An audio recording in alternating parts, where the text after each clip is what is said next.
अब जो नया लेक्चर है उस नए लेक्चर में हम चैप्टर 3 सेक्शन 53 को पढ़ेंगे जो पनिशमेंट के संदर्भ में है। तो इसमें जो आईपीसी के अंतर्गत जो पनिशमेंट हैं वो पनिशमेंट क्रम के हिसाब से अगर देखा जाए तो 6 दे रखे हैं, लेकिन यदि नंबर के हिसाब से देखा जाए तो वह 5 प्रकार के जो पनिशमेंट हैं जिनका हम एग्जीक्यूशन जो कि आईपीसी के अंतर्गत करवा सकते हैं।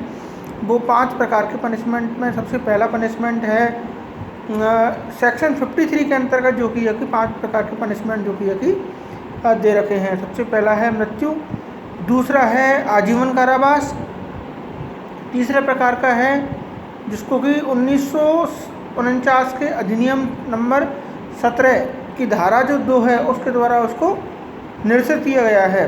चौथा है कारावास। तो कारावास जो कि है 2 प्रकार का जो कि हो सकता है, पहला कठोर कारावास हो सकता है और दूसरा हो सकता है सादा।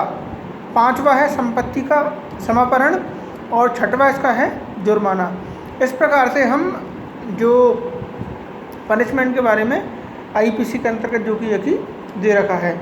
अब यहाँ अगर स्पेशलाइज करें तो उसके अंतर्गत है जैसे कौन कौन से ऐसे अपराध हैं जिन अपराधों के लिए स्पेशली मृत्युदंड का प्रावधान जो कि आईपीसी के अंतर्गत दे रखा है। तो इसमें हम बात करते हैं सबसे पहले धारा 121 भारत सरकार के विरुद्ध युद्ध करना, धारा 132, धारा 194, धारा 195 ए, 302, 305, 307, 364 ए, फिरौती मांगना, 376 ए, 376 ई यानी कि ऋण और 396 यानी कि डकैती कारित करना। इन अपराधों के अंतर्गत मृत्युदंड का प्रावधान है। जहां आजीवन कारावास के संदर्भ में बात की जाए तो आजीवन कारावास के अंतर्गत एक केस लॉ है गोपाल विनायक गौड़ बनाम स्टेट। ये 1961 का केस है सुप्रीम कोर्ट का, और इसमें सुप्रीम कोर्ट ने यह डिसाइड किया था कि आजीवन कारावास का तात्पर्य जीवन पर्यंत तक की कारावास की अवधि से होता है। तो यह जो कि एक इस प्रकार से इस केस को जो कि डिसाइड किया था। अब सेक्शन 53 ए, सेक्शन 53 ए के अंतर्गत है निर्वासन के प्रति निर्देश है, उस निर्देश का अर्थ लगाना। सेक्शन 54, सेक्शन 54 में मृत्यु दंडादेश के लघुकरण के संदर्भ में प्रावधान किया गया है। तो इसके अंतर्गत है जिनमें मृत्यु दंडादेश दिया जा सकता है उन मामलों में अपराधी की सहमति के बिना, without the consent of criminal, जो उसकी सहमति के बिना समुचित सरकार एप्रोप्रिएट गवर्नमेंट, अब सरकार की परिभाषा सेक्शन 17 के अंतर्गत आईपीसी में दे रखी है। तो उसको समुचित सरकार है वह संहिता के द्वारा उपबंधित किसी प्रकार का कोई भी दंड है उस दंड में उस मृत्यु दंडादेश को लघुकृत कर सकती है, यानी कि उसको कम कर सकती है। आजीवन कारावास के संदर्भ में प्रावधान है सेक्शन 55 में। तो आजीवन के कारावास के अंतर्गत है कि जहां आजीवन कारावास किसी व्यक्ति को दिया गया है उस अवस्था के अंतर्गत अपराधी की सहमति के बिना, without the consent of the criminal, समुचित सरकार उस दंडादेश को ऐसी अवधि के लिए जो 14 वर्ष से अधिक की अवधि नहीं हो लघुकृत जो कि वह कर सकती है। अब वह दोनों में से किसी भांति का जो कारावास है उस दोनों में से किसी भांति के कारावास से उस अपराध को लघुकृत करने का उसको जो कि उस समुचित सरकार को अधिकार है। समुचित सरकार की जो परिभाषा है वह 55 ए के अंतर्गत दे रखी है। तो ऐसी स्थिति के अंतर्गत केंद्र सरकार और राज्य सरकार दोनों जो कि है वह सम्मिलित है। धारा 56 को इसमें निश्चित किया गया है। धारा 57 के अंतर्गत है दंडावधियों की भिन्नों के बारे में प्रावधान। तो इसके अंतर्गत है दंडावधियों की जो भिन्न है उन भिन्नों की गणना करने में आजीवन कारावास को 20 वर्ष की भांति कारावास है, उस 20 वर्ष की भांति कारावास से जो कि गिना जाएगा। यह है सेक्शन 57। सेक्शन 57 के अंतर्गत इसमें एक इम्पोर्टेंट केस लॉ भी इसके अंतर्गत है। स्वामी श्रद्धानंद उर्फ मुरली मोहम्मद मिश्र, मुरली मनोहर मिश्र बनाम स्टेट ऑफ कर्नाटक, इसके अंतर्गत भी ये धारा 57 के अंतर्गत एक महत्वपूर्ण जो मामला है यह इम्पोर्टेंट इसमें केस लॉ है।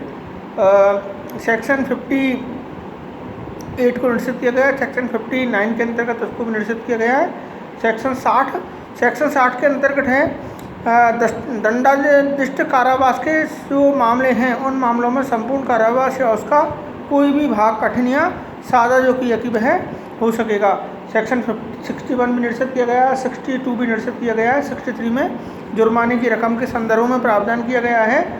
तो जुर्माने की जो राशि है उसके बारे में प्रावधान है जहां जुर्माने की राशि को अभिव्यक्त नहीं किया गया, यानी कि वो एक्सप्रेसली किसी भी जो कि सेक्शन के अंतर्गत जहां जुर्माने की राशि नहीं बताई गई है उस स्थिति में जुर्माने की राशि है वह अमर्यादित जो कि है वह नहीं है होगी, अत्यधिक जो कि एक्सीड जो है वो नहीं होगी, यानी कि एक निश्चित जो सीमा है उस निश्चित सीमा से अधिक की जो राशि है वो नहीं हो सकती। जुर्माना न देने पर जो कारावास है उस कारावास के बारे में प्रावधान है कि उस स्थिति के अंतर्गत कारावास और जुर्माना दोनों से दंडनीय कोई अपराध है और उस अपराध में मामले में अपराधी कारावास सहित या कारावास के रहित जुर्माने से उसकी दंडादेश हुआ है। तो उस धारा का जो प्रावधान है वो धारा 64 के अंतर्गत है, यानी धारा 64 के अंतर्गत जो टाइटल सेक्शन है उसमें यही दिया गया है कि जुर्माना न देने पर कारावास का दंडादेश वो जो कि दिया जा सकता है। धारा 65 के अंतर्गत जो प्रावधान है वो दे रखा है जब कारावास और जुर्माना दोनों दिए जा सकते हों तब जुर्माना नहीं देने पर कारावास क्या होगा। तो यह एक इम्पोर्टेंट सेक्शन है जब कारावास और जुर्माना दोनों हो। तो इस अगर प्रारूप के अंतर्गत आपका दंडादेश अगर दिया गया है तो उस स्थिति के अंतर्गत कारावास की अवधि 1/4 से अधिक नहीं होगी जो उस अपराध के लिए अधिकतम समय अवधि इसके अंतर्गत है। 66 जो सेक्शन है उसके अंतर्गत है जुर्माना नहीं देने पर किस बात का कारावास जो कि दिया जाए। तो ऐसी स्थिति के अंतर्गत यदि कारावास जो जुर्माने में व्यतिक्रम होने की अवस्था के अंतर्गत दिया जाए किसी भी प्रकार का हो सकता है, ये इम्पोर्टेंट है। जुर्माना न देने पर कारावास जबकि अपराध केवल जुर्माने से दंडनीय हो। अब उस स्थिति में हम थोड़ा सा इसमें सेक्शन में एक याद करने वाला एक पॉइंट ये है कि पहली बात तो यह है कि जुर्माना नहीं देने पर कोई व्यक्ति कारावासित होता है तो ऐसा कारावास सादा कारावास होगा। और दूसरी बात इसमें एक हमारे लिए स्टैंडर्ड यानी कि लिमिटेशंस दे रखी हैं कि इस प्रकार की लिमिटेशंस को हमको इसमें फॉलो करना है। तो सबसे पहली अवस्था है उस अवधि के अंतर्गत है जहां जुर्माना 50 रुपये से अधिक नहीं हो तो 2 महीने से अधिक का कारावास नहीं होगा, और जुर्माना 100 रुपये से अधिक नहीं हो तो वह 4 महीने से अधिक नहीं होगा, और जहां जुर्माना कितना ही हो लेकिन उस अवस्था के अंतर्गत जो कारावास है वो 6 महीने से अधिक नहीं होगा। तो धारा 67 के अंतर्गत यह बताता है कि जहां अपराध केवल जुर्माने से दंडनीय है उस अवस्था के अंतर्गत यदि हम पनिशमेंट देते हैं तो ऐसी स्थिति के अंतर्गत पनिशमेंट दिया गया है वह सिंपल होगा। दूसरी बात अधिकतम 6 महीने का जो पनिशमेंट है वो दिया जाएगा। सेक्शन 68 के अंतर्गत है जुर्माना देने पर कारावास का पर्यवेक्षण हो जाना, यानी कि जुर्माने का यदि हमने अगर जो जुर्माने की राशि का भुगतान कर दिया गया है तो जो कारावास है वो कारावास उतनी अवधि के लिए जो कि यकीब है पर्यावसित हो जाएगा, यानी कि उसका जो टर्मिनेशन जो कि है हो जाएगा। धारा 69 के अंतर्गत है जुर्माने के आनुपातिक भाग की दिए जाने में कारावास का पर्यवसान होना, और धारा 70 के अंतर्गत है जुर्माने का 6 वर्ष के भीतर या कारावास के दौरान में उद्ग्रहणीय होना। अगर जो जुर्माना है जो दिया गया है वह 6 मास के भीतर उसको उद्ग्रहणीय किया जाएगा और किसी भी प्रक्रिया से उसका उद्ग्रहण है वो किया जाएगा। लेकिन यदि उद्ग्रहण नहीं होता तो ऐसी स्थिति के अंतर्गत यह नहीं माना जा सकता कि वह कारावास जो कि है जिसके जो कि वह जो जुर्माना है और वह जुर्माना किसी व्यक्ति की अगर मृत्यु हो जाती है तो उस मृत्यु होने की दशा में भी उसके जो वारिस हैं उन वारिसों से वह जुर्माना जो कि वसूल किया जाएगा। सेक्शन 67 इम्पोर्टेंट है और वह कहता है कई अपराधों से मिलकर बने अपराध के लिए दंड की अवधि। कई अपराधों से मिलकर बने दंड की अवधि के अंतर्गत है जहां कोई अपराध कई अपराधों से मिलकर के बना हुआ है, ऐसी स्थिति के अंतर्गत दंडादेश किस प्रकार से होगा। तो वह अधिकतम जो कार्य है उस अधिकतम कार्य की अवधि के लिए उस दंडादेश के लिए वह दायी होगा। तो इसके अंतर्गत है एक दृष्टांत, वो आपका सेक्शन क्लियर कर देगा।